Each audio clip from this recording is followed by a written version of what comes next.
What up, y'all? We are in the land where I live, over yonder in the city, huh?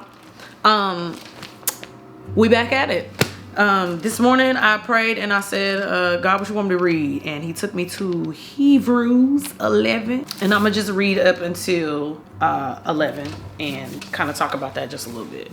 By faith, Abraham obeyed when he was called to go out to a place that he was to receive as an inheritance, and he went out not knowing where he was going.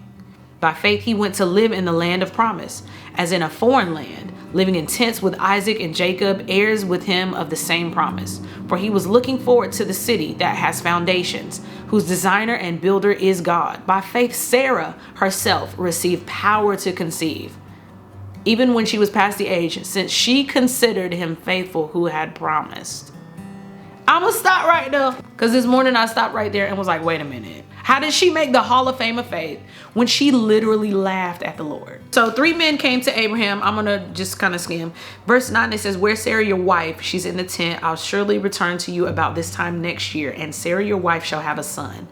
And Sarah was listening at the tent door behind him. Now Abraham and Sarah were old, advanced in years. The way of women had ceased to be with Sarah. So Sarah laughed to herself, saying, after I'm worn out and my Lord is old, shall I have pleasure? The Lord said to Abraham, why did Sarah laugh and say, shall I indeed bear a child now that I'm old? Is anything too hard for the Lord? So basically Sarah was like overhearing it and like, you gonna wait till I'm worn out and my husband old to talk about I'm gonna have a child?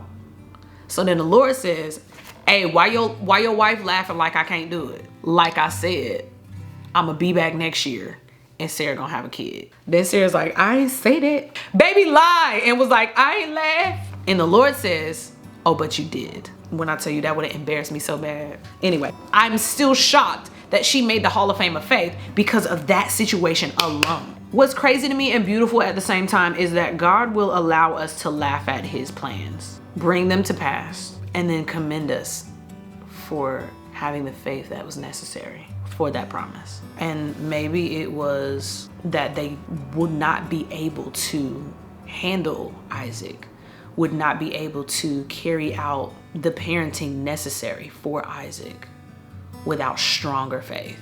Maybe at the time their faith was weak and God needed them to go through life a little bit more in order to prepare them for Isaac without telling them, hey, I'm preparing you for Isaac. Because think about it. A God you do not know reveals himself to your husband and says, hey, pick up everything you own and leave this place and go to another land.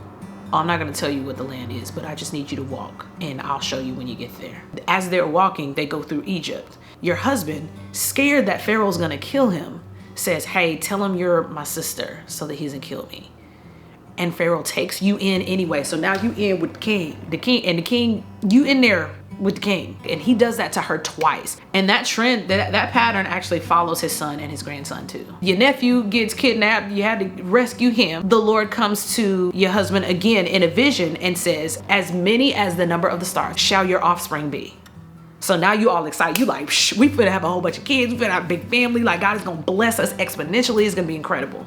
And then 10 years go by and you like, just go ahead and take Hagar. Like go ahead and, you know, Sodom and Gomorrah happens. And then after that, the Lord appeared to Abram, changed his name, changed his wife's name, and then said, you're gonna have a son by Sarah. At that time, like y'all pushing 100. So Sarah overhears that conversation and she's like, okay, you gonna wait till I'm wore out and my husband old. God hears it. Why your wife back there laughing like I can't do it? I'm gonna say again, I'll be back next year. You gonna have a son. I'm thankful for the grace of God that he will allow us to work out our faith, to wrestle in our faith, to be honest in our faith. He changed their names. He changed their names and they still doubted.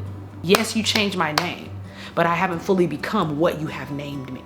Because I haven't fully become what you have named me, there's some things that you're gonna reveal to me and tell me and expose me to that I might not fully believe just yet because my mind has not been fully transformed. I'm thankful that God will change our names, change the trajectory of our lives. And even if we have not been fully transformed into that person who you know I am, You give me the grace to work it out. You give me the grace and you allow time to go by for me to develop in my faith so that I can acquire and I can obtain and I can rightfully steward what it is that you've told me you were going to give me.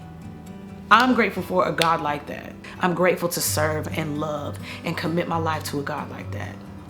He changed my name. He knows who I am going to be, and he calls me by that until I get there. And he gives me the grace to stand up and walk and fall sometimes and fall short sometimes. And he picks me back up and he walks me along because he knows where I'm going. He gives me the grace to grow as I walk with him into the person that he's called me to be. And so even if I lack faith in an area for something that he has said at one moment, he grows me into the person that I am to become, and he commends my little bit of faith as righteousness. And that is how Sarah got into the Hall of Fame of Faith. I'm thankful for a God like that. So anyway, that's my devotion time this morning. I hope y'all enjoyed it. I hope you got something out of it. I'll see y'all next time. Peace out. It's gonna be short and sweet today. Yeah. Genesis. Okay. Hebrews 11, that's a Hall of Fame of faith. Huh? Come on, somebody. No, honey. You got to wait, dear. You in there with the king. Wait a minute. This is crazy to me. What's crazy to me is what's 17 and 17. Abraham laughed too, y'all. Abraham laughed at first. They didn't tell me that in Sunday school. Abraham laughed too.